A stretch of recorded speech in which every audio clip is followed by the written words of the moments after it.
যদি বলেন ভাঙিস না আর বাপের ভিটা বসত বাড়ি ঘর, নদী কি কথা শুনবে? জবান খুলে বলেন শুনবে।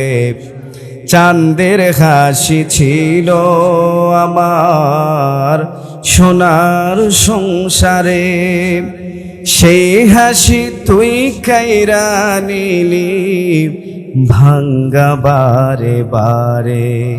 ও তুই এই তো ভাঙলি গেল বছর,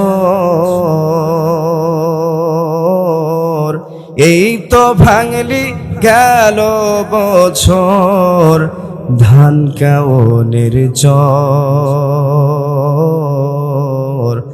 ভাঙিস না আর বাপের ভিটা বসত বাড়ি ঘর, নদী কি কথা শুনবে?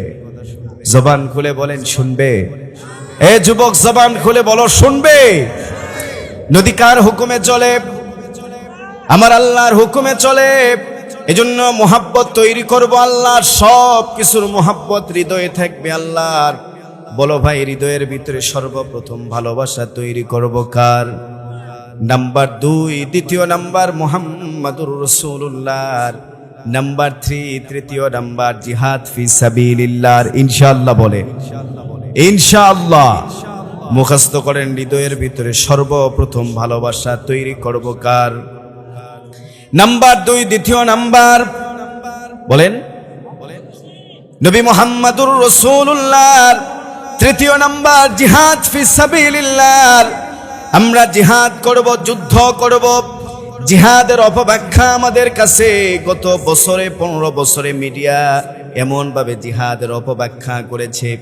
তারা মানুষদেরকে বুঝিয়েছে জিহাদ যারা করতে চায় তারা মনে হয় সন্ত্রাস। না, জিহাদ যারা করে তারা সন্ত্রাস নয়, বরং জিহাদ করেছেন সাহাবায়ে কেরাম। জিহাদের একটা অর্থ হলো যত রকমের দুর্নীতি, যত রকমের অপসংস্কৃতি, যত রকমের সমাজে অশান্তি, সব কিছুর মোকাবেলা করার নামই হলো জিহাদ। ঠিক কিনা? একটা কথা মনে করে রাখবেন, জালেম যতই বড় শক্তিশালী হোক, জালেম কিন্তু দুর্বল।